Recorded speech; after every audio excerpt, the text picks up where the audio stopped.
Iklan ya. Gratis, alhamdulillah. Baik jamaah sekalian, alhamdulillah kita bersyukur kepada Allah. Di mana syukur ini tidak boleh pernah kurang. Tidak boleh pernah kurang.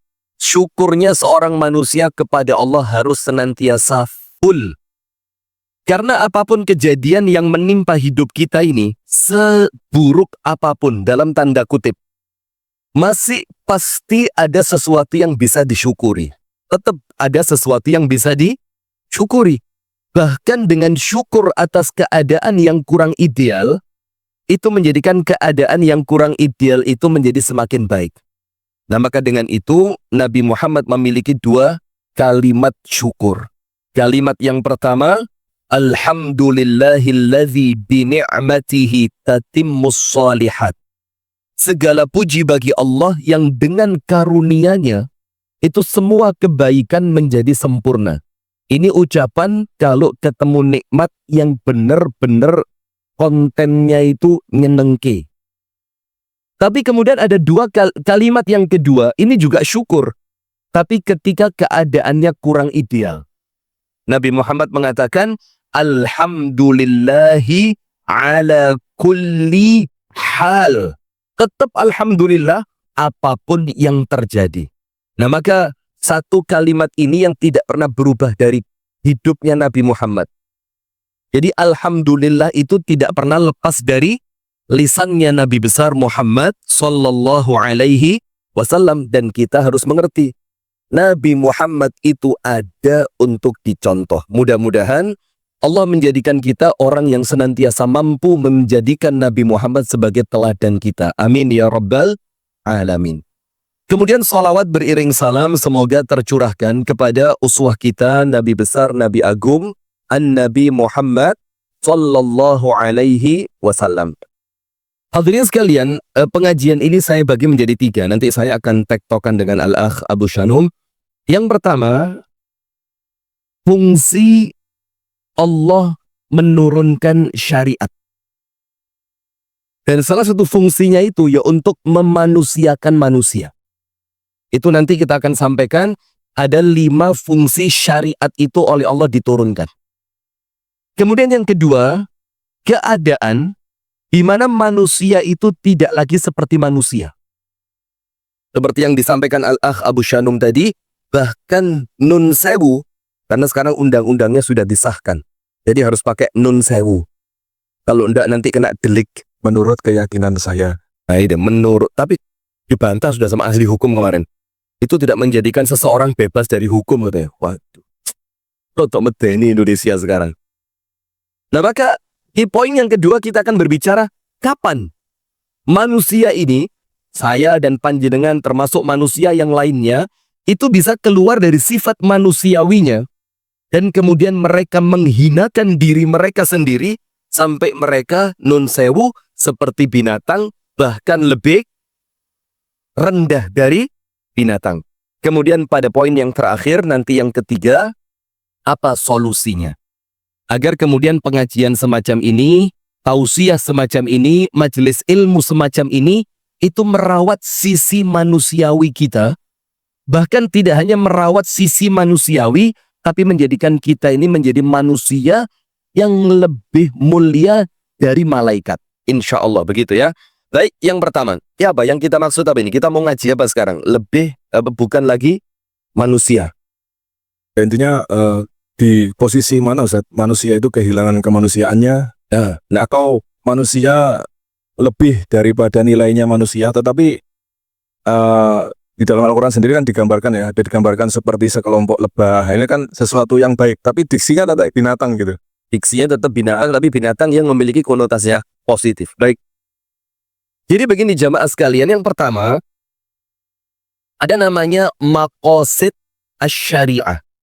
Maqasid itu bentuk jamak dari kata maqsad. Maqsad itu tujuan.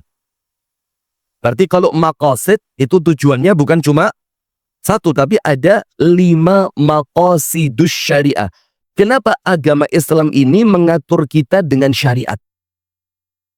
Sampai yang saya masih belum lupa itu, ada di salah satu tugas kuliahnya istri Abu Shanum ini diskusi lintas agama. Jadi tugas agamanya itu diskusi dengan teman-teman yang tidak seagama.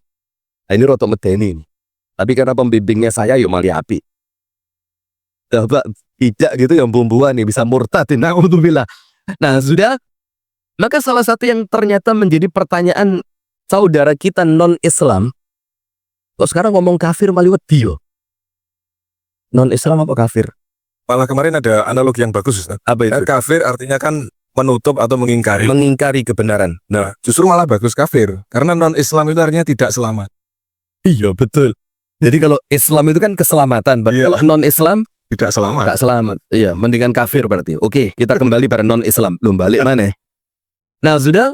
Itu salah satu pertanyaan yang menggelitik di pikiran mereka tentang Allah yang kita sembah. Itu ketika Allah itu memiliki sifat Al-Jabbar. Jabbar itu kan artinya yang berkuasa untuk memaksa dengan kekuatannya. Jadi Allah itu Al-Jabbar yang maha perkasa. Yang dengan keperkasaan itu Allah memaksa manusia dalam artian tidak bisa tidak untuk tunduk kepada Allah. Tau'an au karhan, sukarela atau terpaksa. Contoh, mau sukarela atau terpaksa, manusia kalau kepingin punya anak, ya harus hamil. Itu manut. Allah mentakdirkan dan menjadikan sunnatullahnya seperti itu. Kalau kepingin hamil, tidak mungkin tidak, dia butuh lawan jenis. Itulah kemudian bagaimana Allah memaksa kita untuk tunduk. Jadi perempuan sak ngengkel-ngengkeli, aku ra butuh wong lanang. Anda oleh Allah dipaksa pada satu sisi, dalam satu sisi kehidupan Anda tidak akan mampu mengelak di mana Anda butuh laki-laki. Begitupun sebaliknya. Sak kuat-kuate wong lanang, sak taf itu apa? Wis dalam posisi yang sudah mantep semuanya, tetap Anda akan butuh perempuan. Itulah di mana Allah itu punya sifat Al-Jabbar. Nah, ternyata dari sifat Allah yang maha perkasa yang memaksa manusia dengan hukumnya, itu ada sisi kebaikan. Kebaikannya apa? Manusia model kita, kalau tidak ada aturan, itu akan sakarpe dewe. Kalau tidak ada aturan, kita akan hidup apa? Sakarpe dewe. Maka saya dengar ceramahnya Profesor Haidar Nasir. Ketika di suatu daerah di Indonesia, saya lupa namanya apa itu, entah di Papua atau di mana, itu ada masyarakat nomaden yang tinggalnya keluar masuk hutan, yang mereka sekarang terusir karena hutannya habis. Yang menghabiskan siapa? Seorang hutan. Hutan mereka habis. Nah, oleh Muhammadiyah, ini terlepas panjenengan ormasnya apa nggak? Ini saya mau cerita supaya muqaddimah dari tausiah ini bisa pas. Yang mereka itu pada akhirnya tersingkir karena hutan mereka hilang. Dan dalam keadaan susahnya apa? Mereka tidak ngerti hak kepemilikan. Mereka tidak ngerti. Ini tanah sertifikatnya siapa? Ini hutan atas nama siapa? Mereka tidak ngerti. Yang penting mereka itu berpikir saya hidup masuk hutan, keluar hutan nomaden. Akhirnya oleh Muhammadiyah diwadahi. Muhammadiyah membeli lahan sekian hektar di tempat tersebut. Hutannya dilindungi, dibikin lagi reboisasi, dan mereka dilindungi hidup di tempat itu. Tapi kata Profesor Haidar Nasir, salah satu yang menjadi PR untuk mendidik mereka itu apa? Mengajarkan mereka tentang hak milik. Ini milikmu, ini milik temanmu. Pohon pisang yang di tanah temanmu kamu tidak boleh ambil. Dan pohon pisang yang ada di tanahmu temanmu nggak boleh ngambil. Itu ternyata didik seperti itu susahnya luar biasa. Karena mereka terbiasa. Loh, yang nemu saya ya berarti milik saya. Loh, ini tumbuh di tanah, yang tanah ini milik Tuhan, kata mereka. Maka siapapun berhak memanfaatkan, merawat, dan menggunakan sesuai batas kecukupan. Nah, subhanallah, dengan cerita semacam ini jamaah, kita jadi ngerti. Ternyata munculnya sifat Allah Al-Jabbar yang maha memaksa dengan keperkasaan yang Allah miliki, itu menjadikan satu dengan yang lain tidak berani saling menzalimi. Karena minimal, orang-orang yang beriman semacam kita ini punya gambaran, waduh, nanti kalau Allah murka, Allah akan menghukum saya. Jadi ketakutan semacam itu muncul. Nah, oleh Allah dilengkapi dengan syariat. Sekarang lihat. Panjenengan tulis. Tulisnya di sini tapi ya. Ada 5 tujuan ditetapkannya syariat. Yang secara intinya memanusiakan manusia. Tapi sayangnya banyak manusia yang tidak mau dimanusiakan. Mereka menganggap aturan itu membatasi. Apa sih kata enek aturan barang? Nah, sekarang nomor 1, apa tujuan syariat? Hifdzu ad-din. Hifdzuddin. Menjaga agama. Itu tujuan adanya syariat nomor 1. Yang paling penting, agama Islam yang lurus ini keberadaannya, eksistensinya, wujudnya, itu terjaga dengan adanya syariat. Maka dengan itu apa? Tidak boleh bercanda dengan menjadikan agama sebagai bahan olokan. Bahkan orang yang menjadikan Allah, Nabi Muhammad, agama Islam sebagai bahan lelucon, itu dikatakan di dalam Al-Quran mereka telah murtad dari agama Islam. Bahkan Allah mengatakan, La ta'tadziru faqad kafartum ba'da imanikum. Jangan minta ampun, kata Allah. Jangan minta maaf. Karena sesungguhnya kalian telah kafir setelah sebelumnya kalian beriman.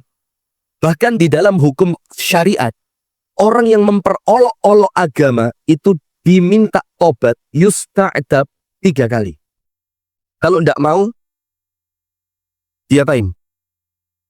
Diberesin.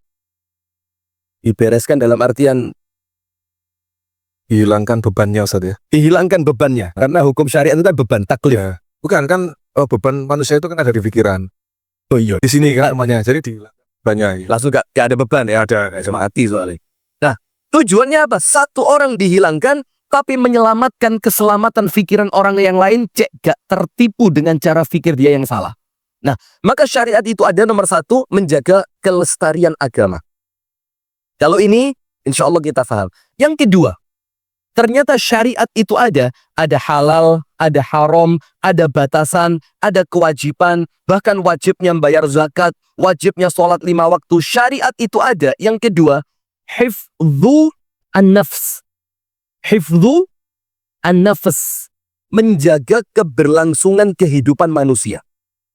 Maka dengan adanya syariat ini, tidak boleh. Aku gak cocok be sampean, tak pateni. Loh, tidak bisa moro-moro mateni wong. Itu syariat menjamin hak hidup setiap makhluk yang Allah ciptakan di dunia. Bahkan, maaf ya, bukan cuma manusia yang jiwanya dijaga. Panjenengan meneng-meneng, diem-diem ya, ndak ada angin, ndak ada hujan, ada kucing lewat. Moro-moro panjenengan megang pistol. Kok kepingin yo nembak yo. Kucing lewat tiba-tiba, di pistol, tas. Secara syariat, dosa apa ndak? Dosa apa ndak? Dosa. Kucing. Maka ada seorang perempuan masuk neraka gara-gara apa? Ngurungi kucing. Tidak dikasih makan, tidak juga dilepaskan. Ngurungi kucing sampai mati mlebu neraka, Bu. Apalagi menjadikan suami mati gara-gara teriakan Anda. Masuk. Ini punchline. Sekarang lagi rame ini, lagi rame. Gini apa nggih, Bu? Jadi kalau ada suami tambah kuru, stroke mati. Karena tertekan oleh sikapnya istri. Untuk lanjutkan. Saya tidak berani saya. Tapi nanti ada counternya Ustaz. Apa counternya? Ada istri juga yang tidak dipakani suami. Bahas. Tidak dipakani. Ya, tidak menafkahi. Tidak ada. Ini kan memang konteksnya ibu-ibu ya. Sudah. Maka itu tujuan syariat, Pak. Menjaga keberlangsungan umat manusia secara khusus dan alam semesta secara umum itu tetap terjaga. Jangankan kucing. Panjenengan baca buku-buku agama saja, semut saja, nggih. Kalau tidak ada urgensinya, ngerti urgensi? Angel. Memang bahasa saya semakin hari semakin bagus, Bu. Warning. Memwarning dah. Kalau tidak ada tujuan yang jelas, tidak ada kepentingannya, moro-moro kucing liwat, moro-moro panjenengan iseng kucing terus panjenengan ambil api yang apa? Yang ada tabung gasnya itu kecil. Iya, terus ada api yang seru lek ngelihat kucing mati. Itu saja tidak boleh, karena itulah syariat yang mengikat kita menjaga keberlangsungan manusia, termasuk di dalam ayat Al-Quran sampai bayi perempuan yang baru lahir, yang dikubur hidup-hidup, itu kan ditanya, wa idzal mau'udatu su'ilat bi ayyi dzambin qutilat. Kenapa? Dosa apa kalian sampai dibunuh? Nah, maka dengan syariat itu, maka jiwa manusia ini terjaga. Sampai kalau ada orang membunuh, hukumannya apa? Dibunuh. Tujuannya apa? Supaya yang lain merasa takut. Waduh, kalau saya ikut-ikutan sama dia, wah, nanti saya bisa mati juga. Itu tujuan yang kedua. Tujuan yang ketiga, apa fungsi diturunkannya syariat? Hifdzul aql, menjaga kewarasan akal manusia. Karena manusia ini kalau akalnya rusak, rusak semuanya. Maka dalam Islam, narkoba boleh apa enggak? Enggak boleh. Karena jelas narkoba itu merusak akal. Dan ini jamaah, secara teks dan konteks Islam menjelaskan. Maka sudahlah, kita ini beragama Islam itu anugerah dari Allah yang luar biasa. Maka sampai disebutkan di dalam hadis, kullu muskirin haramun, semuanya, mau yang pil, mau yang cairan, mau yang asap, mau yang serbuk, atau apa lagi, dengan segala macam jenisnya, selama dia merusak kewarasan akal, maka hukumnya apa? Haram. Karena kalau akalnya rusak, terbukti ada seorang anak menzinai seorang bapak, menzinai anak perempuannya sendiri dalam keadaan mabuk. Karena kalau sudah mabuk, tidak ngerti apa? Tidak ngerti aturan. Tidak ngerti aturan. Maka Islam itu menjaga tersebut. Supaya apa? Manusia tetap dalam sisi manusiawinya. Kemudian yang keempat, hifdzu an-nasl. Menjaga nasal. Nasal itu apa? Nasal itu bisa dibilang nasab. Cek jelas. Jadi adanya syariat Islam, Islam itu menjaga nasl. Nasl itu artinya Silsilah terah. silsilah, terahnya manusia. Bapak sopo, mbak sopo. Tidak boleh punya anak kalau tidak diikat dengan hubungan suami istri yang sah. Supaya anak itu mendapatkan hak memiliki kejelasan. Ibuku sopo, bapakku sopo. Jadi tidak boleh dalam Islam pinjem rahim. Atau ditulis di belakang truk, jual bibit bayi. Aduh Ustaz. Lu tidak percaya. Ada tulisan di belakang truk, jual bibit bayi. Apa bibitnya bayi itu, Pak? Coba bayangin. Kita ngomong, ngerungok nih, merasa kayak, kok gitu, geli gitu loh. Tapi ini bukan jual beli lagi. Di negara lain, yang tidak diatur dengan Islam yang baik, tidak diatur dengan adat ketimuran yang masih dijaga, itu biasa. Bahkan Don Sewu, sebagian orang tua itu rela istrinya digauli laki-laki lain karena dia merasa dia tidak mampu. Anda bisa bayangin itu. Sementara Islam menjaga itu. Tidak boleh itu terjadi. Anak dijaga haknya untuk tahu siapa bapaknya, dia lahir dari rahimnya siapa, bapaknya model apa, tidak boleh menggauli perempuan tanpa ikatan yang itu Islam. Supaya apa? Cek tetap daging menungso. Coba kalau ayam, sapi, panjenengan pernah dengar, tidak usah lah, malah nggak itu soalnya. Karena undang-undangnya disahkan sekarang, untuk medeni. Nomor 4, menjaga apa? Terahnya manusia. Maka dalam Islam, maaf, ini pilihan saja. Cuma secara Islam tidak benar. Ada orang nikah lagi. Maaf, ini saya ceritakan opo onoe. Supaya orang yang nikah lagi itu bertanggung jawab. Bukan ngepek enak itu. Humanang. Sini, sebelah sini ya. Yang biasa tidak tanggung jawab. Oh sini ya. Terima kasih Bu diingatkan. Saya ngomong sudah ibu-ibu. Iya sudah ini. Ada sebagian orang laki-laki. Apa bahasanya? Lanangan. Pejantan. Saya punya teman, tapi ya kurang ajar, ojo ditiru ya. Membahasakan perempuan itu apa? Betina. Tak ojo ngono dosa. Weh, wara betina harus apik kita. Timbang gaelek jenis itu. Mau tak kasih tahu siapa orangnya? Jangan. Nah, kena delik aduan. Begini, Pak, serius. Ada laki-laki nikah lagi dengan seorang perempuan, tapi kemudian perempuannya disuntik untuk tidak hamil. Ini kan tidak tanggung jawab namanya. Lo orang itu ketika dia berani menikah lagi, maka semua konsekuensinya ada. Maka dalam Islam itu yang apa bahasanya, saya sampai lupa istilah, sudah agak lama. Nikah tapi tidak mau punya anak itu loh. Child free ya. Child ngelera, pokoknya gak kelem duwe anak loh. Itu dalam Islam sekalian tidak boleh nikah. Lo terus kamu mau apa? Karena menikmati tubuh lawan jenis dalam ikatan syariat yang sah, itu ada konsekuensinya melahirkan anak. Lo kok iso kemudian di dalam syariat dia mau menikah lagi tapi tidak mau punya anak? Itu tidak dewasa, berarti dia tidak siap nikah lagi. Nah, monggo yang sudah siap. Udah pengalaman semua mestinya siap Ustaz ya. Antum pengalaman jangan ngelihat saya, ngelihat sana aja. Saya ngerotok wedi, saya coba lihat sana. Nah, artinya syariat itu menjaga apa? Menjaga terahnya manusia. Kalau tidak ada syariat, Pak, akan lama-kelamaan menungsoi kintek. Anda lihat sebagian kejadian di Jepang yang sampai punya mereka itu tidak mau berumah tangga karena mereka menganggap apa? Nanti kalau punya anak jadi beban. Terus ditanya, lo terus bagaimana hubungan biologis kalian?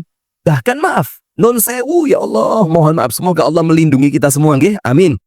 Bukan sekedar beli perempuan, maaf sekali dengan bahasa ini ya. Mereka sudah punya boneka. Yang mereka menganggap kalau hanya sekedar tujuannya untuk itu, kami bisa menyalurkannya tanpa kami harus menikah. Coba Anda bayangin orang yang tidak punya syariat. Coba, apa tidak merasa bahagia kita dengan syariat ini? Yang terakhir, yang kelima, tujuan syariat itu apa? Hifdzul mal, menjaga apa? Harta. Sehingga harta kita tidak boleh diambil siapapun dengan cara yang tidak sesuai dengan aturan. Itulah fungsinya syariat ini, jamaah. Memanusiakan manusia. Nah, coba sekarang. Dalam Islam, judi dilarang karena apa? Mana pelaku judi online? Coba jelaskan. Judi dilarang karena apa? Ketidakadilan. Secara umum itulah kan. Karena begini. Termasuk mohon maaf, putra-putri panjenengan yang main ke playground. Kemudian masuk ke mall, ada tempat bermain. Tolong diingetin ke mereka yang bawa boneka. Seneng. Pas kata dicul nih, itu tiketnya cuma sekitar berapa ribu? Oh, di mall mahal Ustaz. Mahal. Kan pakai poin sekarang. Seperti itu kan. Pokok intinya kalau dia dapat, dia untung. Kalau tidak dapat, dia dirugikan. Itulah kan judi. Atau kalau di pasar malam kita, nguncal botol. Nguncal kaleng. Itu boleh apa enggak sih? Enggak boleh, itu judi. Tapi sayangnya kita yang ngajak anak kita ke mall untuk main itu. Ngelempari kaleng disusun, kaleng SKM itu disusun, terus pakai bolanya kasti. Diuncali. Atau kalau enggak, ngelempar bola pingpong di kotak gitu, nanti bola pingpongnya masuk kemana? Judi. Kenapa? Hifdzul mal. Kenapa Islam melarang itu? Karena Islam menjaga harta panjenengan agar tidak dirugikan orang lain dan tidak merugikan orang lain. Itu yang capit itu Ustaz. Yang apa itu? Yang capit boneka tuh. Capit, ya. Itu ada settingan capitan kesekian baru kuat. Tuh kan. Jadi kalau beberapa capitan itu kalau ditarik memang nggak bisa. Memang lemah ya. Lemah. Ya. Antum usaha itu berapa lama? Loh, ketoknya kok ngerti itu loh. Saya kan khawatir memang beliau yang nyeting gitu. Jadi capitannya dikayak wong sing nyapit kena stroke. Kayak caket dia. Subhanallah. Nah, itulah syariat. Nah, maka sekarang menjadi lucu ketika orang yang ngerti Islam tidak mau diatur syariat. Seakan-akan panjenengan kepingin kembali ke masa jahiliyah yang tidak ada aturan apapun. Nah, kasih satu contoh penutup pada poin yang pertama, nggih. Begini. Belum nanti antum tanggapi. Begini poin contoh penutupnya. Sebelum agama Islam itu datang, Orang Arab jahiliyah itu kan yang diceritakan. Saya ulang ya. Yang diceritakan manusia barbar dalam tanda kutip yang tidak punya adab. Kesannya kan begitu. Padahal orang Arab jahiliyah itu ngerti memuliakan tamu. Ngerti menghormati bulan-bulan suci di mana mereka pada bulan itu tidak berani perang. Artinya adalah aturan. Tapi ada satu kisah menarik. Apa menariknya? Setelah Nabi Muhammad sampai di Medina, ya kan? Kemudian mulai muncul peperangan-peperangan dalam agama Islam. Salah satu pasukan perang yang oleh Nabi Muhammad dikirim, jadi pasukan perang itu namanya dua. Ada nomor satu namanya Ghazwah. Ghazwah itu perang yang dipimpin langsung oleh Nabi Muhammad. Jadi Nabi Muhammad ini tidak omon-omon. Ngomong perang ya perang tenanan. Tapi perangnya bukan untuk menghancurkan manusia, tapi menyampaikan agama Islam. Betul apa enggak? Maka Ali bin Abi Thalib, kok melebar ya? Saya kalau ceramah ini masalah saya ini. Mesti kamban itu loh. Kamban itu. Kamban itu akhirnya CEO. Bayangin luang ceramah. Tidak lagi manusia, so ngaranang poligami. Bagi yang tidak Oh, enggak apa-apa ya? bagi yang tidak bertanggung jawab. Kalau saya? Emang iya? Enggak, maksudnya dalam masalah. Sudah bang tambah ruwet ini. Iya. Delik pengaduan. Ngomong apa tadi? Ali bin Abi Thalib. Ali bin Abi Thalib mau berangkat perang. Pak jenengan tahu nasihatnya Nabi Muhammad apa? Ali, susun pasukanmu supaya menang. Enggak. Ali, kuatkan senjatamu agar menang. Tidak. Ali, siapkan tamengmu agar kamu selamat. Tidak. Apa nasihatnya Nabi Muhammad sebelum Sayyiduna Ali bin Abi Thalib radhiyallahu anhu berangkat perang? Ya Ali, ala rislika. Lek melaku ojo cepet-cepet. Berangkat perang itu loh. Gak boleh terlalu menggebu seperti pasukan barbar yang memang niatannya ingin membunuh manusia. Tidak. Ingin menguasai harta manusia. Tidak. Ingin menguasai tanah manusia. Tidak. Rasul mengatakan ala rislika. Lek melaku sing tenang ojo kesusu. Kalau mau perang gue ini. Nabi Muhammad melanjutkan. Bi an yahdiyallahu bika rajulan wahidan khairun laka min humurin na'am. Kalau ada satu orang yang mendapatkan hidayah dari Allah lewat dirimu, itu lebih baik untukmu dibandingkan engkau mendapatkan satu unta merah. Ini kan hadisnya kita sering dengar ya. Pentingnya menyampaikan ilmu supaya orang lain mendapat hidayah. Ternyata nasihat ini Rasul sampaikan ketika Sayyiduna Ali mau berangkat perang. Ini mau perang, nasihatnya dakwah. Karena memang Islam itu mensyariatkan adanya peperangan bukan untuk menghancurkan manusia, tapi untuk menyelamatkan mereka. Sekarang kita sakwali ini mau perang nasihatnya dakwah. Kita mau dakwah kayak wong kate perang. Rompi, wantongi pitulas, kene bom, kene granat, kene apa? Majalah. Yalah. Magazine. Kasih.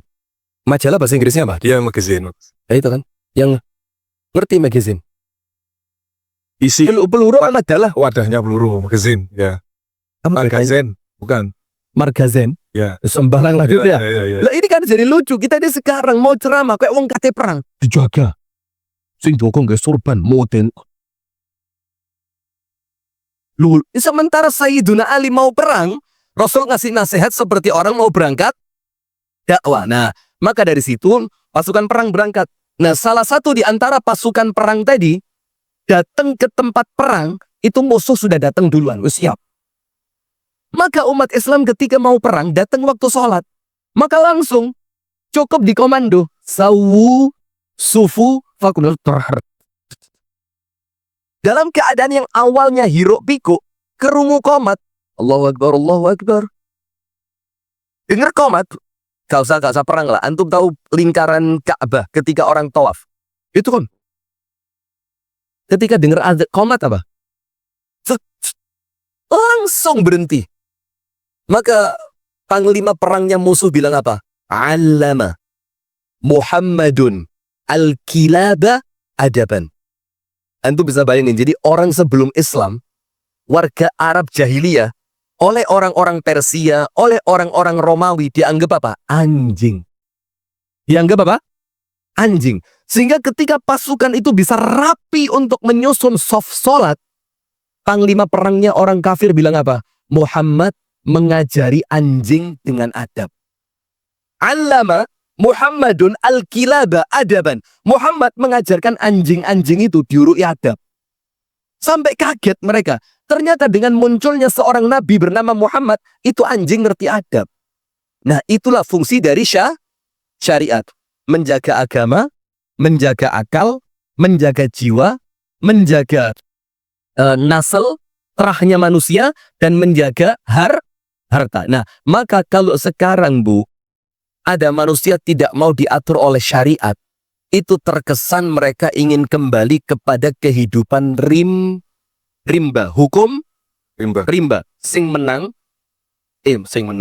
sing kuat menang. Dan itu yang terjadi di negara kita sekarang. Padahal di rimba saat di hutan belantara, hewan-hewan itu nggak ada yang motong pohon.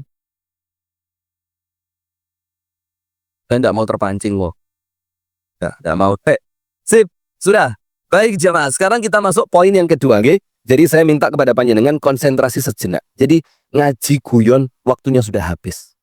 Sekarang kita mau ngaji itu yang betul-betul bikin kita itu, Ini ada komen bagus ya. Dana Apa? syariat ketahuan korupsi, gimana itu? Ustaz? Apa? Dana syariat tapi ketahuan korupsi, gimana itu? Yang salah tentu bukan syariatnya, ya tentu orangnya. Kadang-kadang buat branding aja ya, Iya. kata-kata syariat ya. Bahkan Anda tahu ada perumahan syar'i. Ternyata akadnya tidak syar'i blas, yono. Itu ya hanya sebuah branding untuk jualan saja. Bahkan sekarang kita merasa malu dengan kata-kata syariat itu, yang sampai ada orang membandingkan, opo iki bang syariat kok dihitung-hitung akhirnya bunganya luwe gede. Terasa apa enggak? Karena sekarang Ya. asasnya, Buanter ya soalnya. Rasa. saya enggak ngomong Anda loh. Dari sebelah mana? Kamera. Anda, saya enggak ikut. Pak, saya ini medeni Pak, undang-undang baru ini loh Pak. Sudah ketok palu loh. Tok. Itu apa sih Ustaz di sini enggak? Saya juga enggak tahu. Pokok saya di WA banyak orang, Ustadz hati-hati. Sekarang menghina aparatur negara kena pasal. Sampai pasal maksimal itu hukuman 6 tahun penjara. Waduh, Kan kita nggak pernah menghina. Ustaz. kesempatan Rabi mana hilang ini? Pernah menghina. Sudah. Ya. Nah, sudah. Maka bahkan sampai bank yang dibilang bank syariah sekarang, itu pun kalau orang mau ngitung malah ngisini. Ini tak kasih cerita saya pribadi. Saya nganter teman saya, anak Padang. Waktu kami masih di Jakarta dulu, awal-awalnya ada bank syariah. Belum banyak, baru kalau tidak salah, itu baru satu-satunya. Uzur sudah hilang. Sekarang sudah muncul bank berlandaskan syariah. Teman saya bisnis kitab. Zaman itu belum banyak orang jualan kitab. Datengin kitab dari Mesir. Dia perlu beli lapak. Maka datanglah ke bank tersebut. Saya tidak nyebut nama, gitu. Saya dampingi teman saya itu. Tanya ke customer service-nya mengenai sistemnya, bagaimana kalau saya pinjam uang. Oh iya Pak, nanti kita sistemnya bagi hasil. Bapak sekian, kami sekian. Udah, setelah semuanya selesai, teman saya tanya, kalau kemudian nanti pada akhirnya qadarullah saya rugi, bagaimana dengan modal yang Anda pinjamkan? Tadi yang diceritakan kan kalau saya untung, kata dia. Kalau saya untung, dari keuntungan Anda kami mendapatkan sekian persen. Pokoknya yang enak-enak tok diceritakan. Nanti akan begini Pak, nanti akan ada pencairan baru kalau Anda dilihat usahanya semakin berkembang.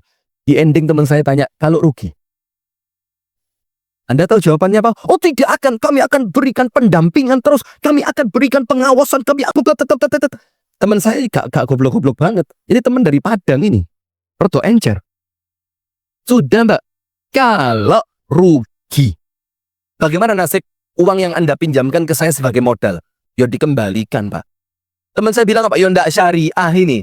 Syariah itu kalau Anda rugi secara harta, saya rugi secara tenaga dan waktu. Berarti kalau Anda minta dikembalikan semua total pinjaman yang Anda berikan untuk modal saya, berarti Anda tidak menghargai ikhtiar saya, waktu saya, usaha saya. Seakan-akan Anda menang dewe. Betul apa enggak? Lalu terus maksud ini syariat. Lanjut. Sudah, saya masuk poin yang kedua. Kapan manusia itu keluar dari sisi manusiawinya? Sekarang panjenengan lihat ayat-ayatnya dulu. Ayat yang pertama, ayat yang panjenengan semuanya hafal. Bahkan panjenengan lebih dulu hafal sebelum saya. Iya, serius ini. Walaupun saya mungkin dianggap ustadznya. Karena panjenengan jauh lebih tua dibanding saya. Jadi panjenengan lebih pernah mendengar ayat ini lebih awal dibanding saya. Begini ayatnya.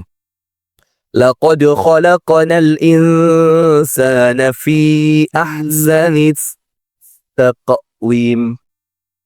Kan tidak berhenti sampai situ. Thumma radadnahu asfala safidin. Kami telah menciptakan manusia fi ahsani taqwim. Kalimat takwim di sini itu untuk dua perkara. Nomor satu, kalimat takwim, laqad khalaqnal insana fi ahsani takwim. Kami ciptakan manusia dalam bentuk yang paling sempurna. Nomor satu, bentuk penciptaan secara fisik. Wis paling apik dibandingkan semua ciptaan Allah yang lain. Pas. Meripate, kupingi, cara berjalannya, posisi tubuhnya, peletakannya, kepala di atas, kemudian perut bagaimana. Itu laqad khalaqnal insana fi ahsani taqwim. Dalam pengertian yang lain, ahsani taqwim selain bentuk penciptaan ragawi manusia, termasuk itu apa? Dengan Allah menciptakan untuk manusia itu aturan.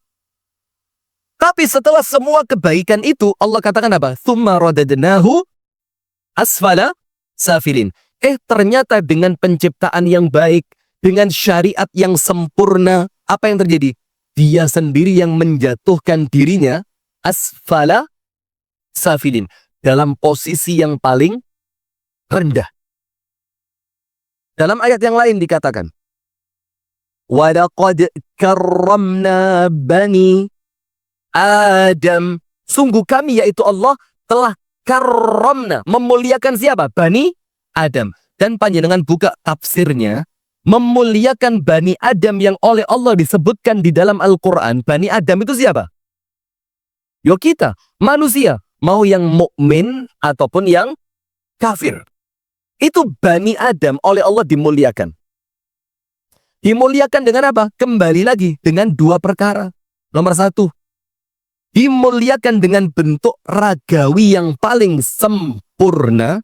Yang kedua, dimuliakan dengan akal yang menjadikan dia bisa mengikuti syariat. Dimuliakan dengan apa? Akal. Nah, tapi sayangnya jamaah, banyak orang yang tidak memuliakan akalnya dengan mengikuti syariat. Akale digawe sakarepe dewe. Nah, sekarang ada 3 faktor yang disebutkan di dalam Al-Quran yang menjadikan manusia keluar dari sisi manusiawi. Bukan lagi manusia. Nomor 1, Anda tulis di dalam surah Al-A'raf. Dalam surah apa? Al-A'raf. Dalam surah Al-A'raf pada ayat yang ke-175-176. Surat apa? Al-A'raf. Ibu-ibu lah jejak ngaji serius gini gitu.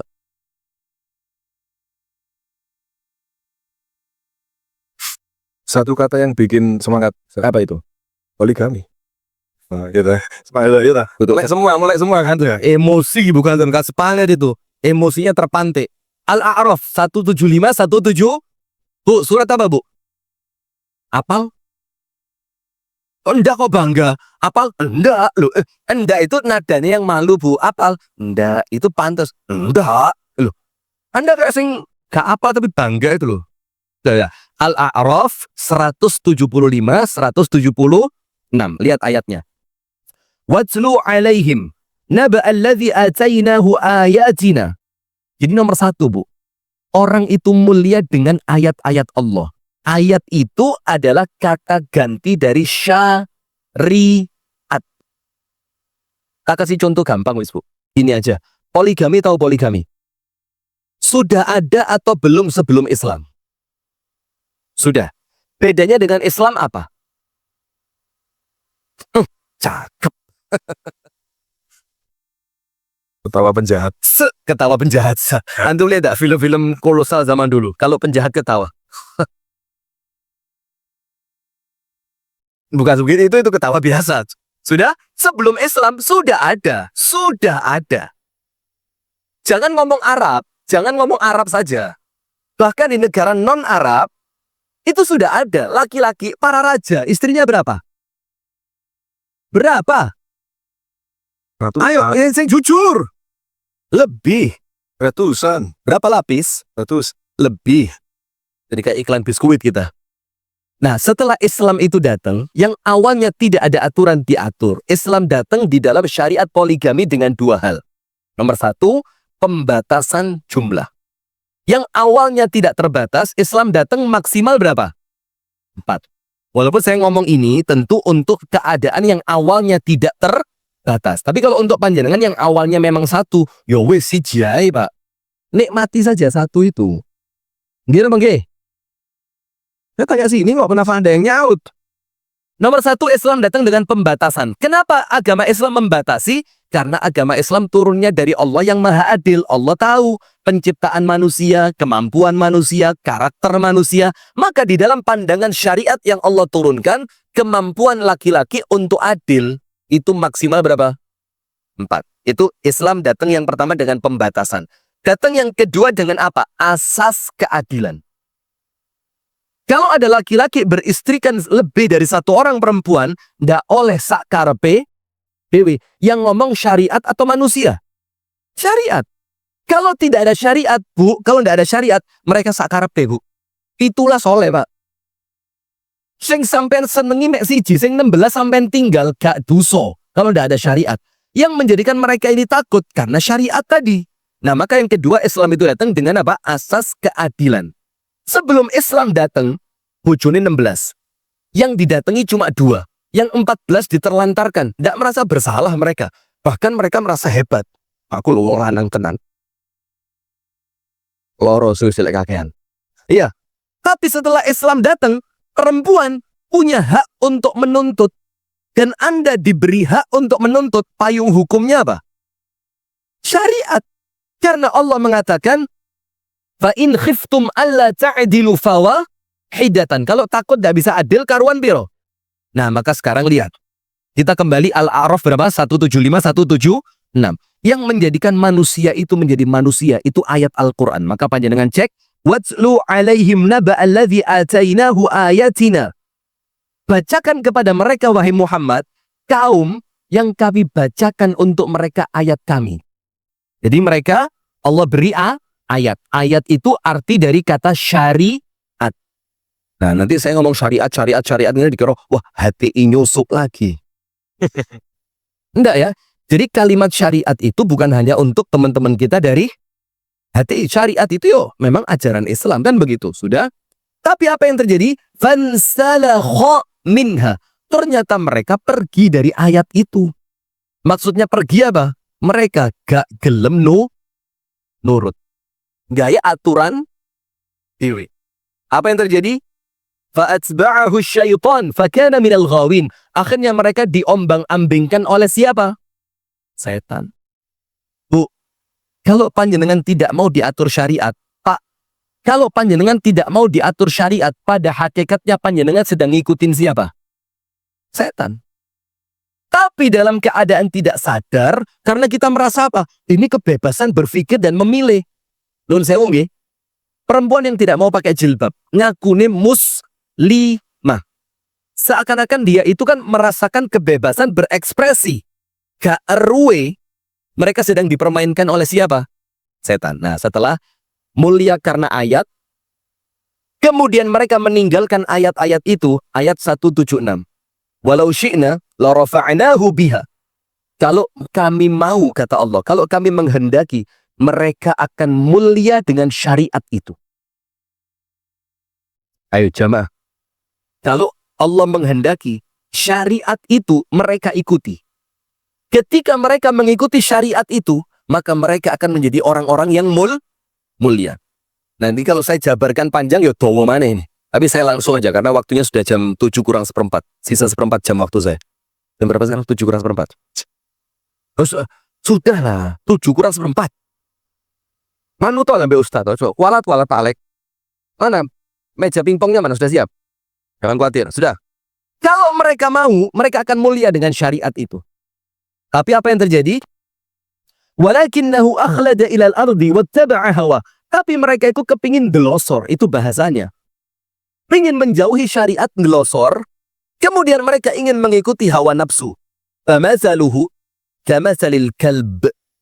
Permisalan mereka seperti apa? Maaf ge, seekor anjing. Apa anjing itu? Allah berkata, in tahmil alaihi yalhath au tatrukhu yalhath. Kalau kalian beri beban kepada anjing itu akan menjulurkan lidahnya. Sambil lidahnya apa? Menjulur. Itu kalau dikasih beban. Tapi anjing itu pun tanpa beban, memang karakternya kalau bernafas seperti itu. Ilate sambil melet. Kemudian Allah mengatakan, "Dzalika matsalul qaumil ladzina kadzdzabu biayatina." Itulah perumpamaan kaum yang mendustai ayat kami. Kemudian, faqsusil qasasa la'allahum yatafakkaru. Maka ceritakan yang semacam ini kata Allah agar mereka mau berpikir. Berarti nomor satu, keadaan manusia keluar dari sifat manusiawi ketika meninggalkan syariat. Nggak mau ngikutin syariat pakai jilbab, nggak mau ngikutin syariat bayar zakat, nggak mau ngikutin syariat tidak boleh zalim kepada orang lain. Sekarang ayat yang kedua. Panjenengan tulis Al-A'raf 179. Berarti nomor satu ingat. Al-A'raf berapa? 175, 176. Kapan mereka keluar dari sifat manusiawi? Ketika mereka meninggalkan syariat. Nomor 2. Al-A'raf 179. Kapan mereka keluar dari syariat? Ketika tidak menggunakan hati nurani. Bahasa LE, lek menungso wis gak gelem mikir menggunakan hati. Kita baca. Ini loh Pak. Supaya kita ini lek ngaji tenanan. Kita baca. وَلَقَدْ ذَرَأْنَا لِجَهَنَّمَ كَثِيرًا مِنَ الْجِنِّ وَالْإِنسِ. Allah telah menetapkan neraka itu nanti dipenuhi manusia dan bangsa jin. Tebek neraka itu. Mudah-mudahan kita tidak termasuk yang memenuhi neraka. Amin. Apa dosa mereka? Lahum qulubul la yafqahuna biha. Mereka punya hati, tapi tidak dipakai untuk berpikir. Lihat. Allah menyebutkan memikirkan itu pakai apa? Akal apa hati? Karena kalau cuma mikir akal, ngomongnya cuma adil, ndak adil. Tapi kalau ngomongnya hati, pantes gak pantes. Tak kasih contoh.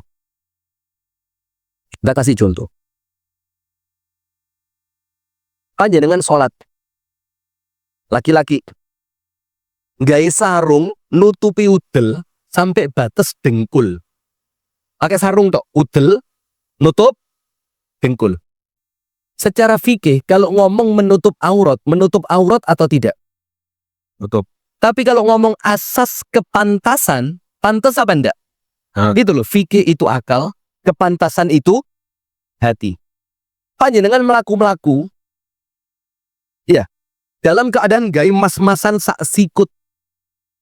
Mulai pergelangan tangan sampai sikut, Bu. Secara fikih, boleh apa enggak perempuan pakai emas? Tapi secara hati, dalam keadaan masyarakat krisis seperti ini, pantas apa enggak? Nah, maka Allah mengatakan dalam Al-A'raf 179, mikir itu bukan pakai akal, tapi pakai hati. Nah, sementara mereka yang masuk neraka itu, punya hati, tapi gak gelem digai. Walahum a'yunul la yubsiruna biha. Mereka punya hati, tidak mau mikir. Mereka punya mata, tidak mau. Sekarang lihat. Punya mata, tidak mau melihat. Gunung, hutan, digunduli. Punya mata, tidak? Kalau tidak mau melihat, sekedar tahu, tapi tidak mau amar ma'ruf nahi munkar. Ketika ngelihat gunung digunduli, hutan digunduli, digantikan sama-sama ada daunnya, pohon kan? Ya, iya. Aman deh. Astagfirullah, bes. Toro tadi Ustadz saiki, Pak. Ngiwon nelen kene. Tapi ya, boleh cerita sedikit Ustaz ya? Boleh. Perihal Gak usah sedikit yang geong ya. ya. Sebelum nanti dilanjutkan. Karena intinya nanti hubungannya dengan merawat hati juga. Merawat hati. Jadi kemarin kan kita ke area akibat dari penggundulan yaitu Aceh, Antum ke Aceh ya, Masya Allah itu kita ke sana di pekan ketiga kalau nggak salah itu. Pekan ketiga itu masih sangat dalam tanda kutip mengenaskan sekali. Jadi kita masuk ke kampung-kampung tuh ya, panjenengan kagungan spray. Iya. Spray itu dibenteng di pohon atau cangkang gitu. Nah, itu tuh di pinggir jalan. Orang itu tidur di situ selama 3 minggu. Ya. Hujan ya kehujanan. Kita saksikan yang di sosmed itu yang heboh, cuma di sosmed itu ya. Itu itu betul. Jadi semuanya orang-orang itu sehari-hari berlumur lumpur. Itu Atapnya sampai berminggu. Atapnya spray, ada yang macam-macam. Pokok sepunyanya mereka. Ya Allah. Dan bayangin di dalam posisi seperti itu air kotor, terus makanan nggak ada. Bahkan kemarin kita dapatkan pesan beberapa, salah satunya yaitu sampai pekan keempat mereka cuma mendapatkan bantuan 6 on beras. Iya, saya juga dapat itu. 6 on beras untuk 1 kakak, bukan 1 orang. 6 on untuk 1 kakak. Dalam keadaan peralatan masak nggak ada. Peralatan masak nggak ada lah. Untuk itu saat kita juga akhirnya dari sini terketuk, nanti kita akan bisa bikin kecil-kecilan lah dapur untuk Ramadan. Karena apa? Mereka belum Ramadan tapi sudah puasa. Ya Allah. Nah, Jadi tidak ada salahnya kita hadiahkan mereka nanti puasa itu berbuka yang lebih layak lah. Karena melihat sampai sekarang teman-teman kita yang aktivis di sana itu memang belum baik-baik saja. Ya itu kita bawa teman-teman pasukan kresek ini, Ustaz. Iya. Nanti silakan pasukan kresek. Ini bagi panjenengan yang ingin menghadiahkan buka bersama ya. 1 piring, 2 piring, monggo. Kita merawat kemanusiaan. Ini ada pasukan kresek ini diisi seikhlas hati. Karena betul-betul kita ke sana itu kayak nyerah, Ustaz. Begitu datang jerat itu kita benar nggak tahu mau ngapain. Ini rumah masih penuh lumpur, masih belum dikeluarkan sepenuhnya sampai sekarang, plus nggak ada makanan. ya Allah.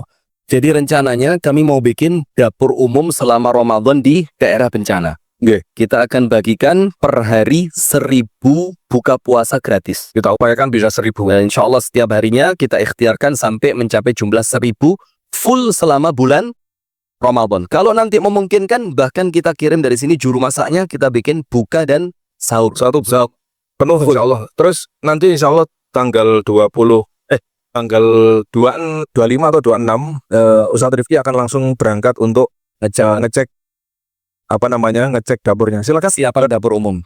dapur umum. Jadi sambil kreseknya berjalan nanti monggo menyalurkan solidaritas, menyalurkan rasa hati kita menautkan dengan saudara-saudara kita yang kesusahan, karena saudara kita yang susah sesama muslim itu saling merasakan apa yang dirasakan saat ini. Nah, barakallahu fik. Jadi yang kedua, punya mata tapi tidak mau melihat. Tidak mau melihat itu artinya apa? Bukan berarti meripate, Nur Sewu nggih, Pak. Bukan berarti meripate buta. Dia ngelihat gak tergerak blas. Itulah punya mata tapi tidak bergerak. Tidak melihat. Nah, sekarang kita lihat, maaf nggih. Ini banjir susulan masih terus terjadi. Panjenengan ngecek medsos terus kan? Dan setiap banjir susulan itu terjadi, sekarang yang tergenang apa? Justru tempat penampungan yang pakai tenda itu sekarang kena banjir susulan. Ya, bagaimana? Sementara kita di sini sekarang, alhamdulillah, bisa melatih hati untuk peka kepada mereka. Nah, kemudian Allah lanjutkan, walahum adzanun la yasma'una biha. Mereka punya telinga seperti pengajian ini, tapi tidak dipakai mendengar. Maksudnya apa? Kerungu tapi gak dilakoni. Nah, kemudian Allah tutup ayatnya, ulaika kal an'ami balhum adhal ulaika humul ghafilun. Mereka yang semacam itu jamaah seperti binatang ternak, bahkan mereka lebih rendah dari binatang ternak, dan mereka lah orang-orang yang lalai.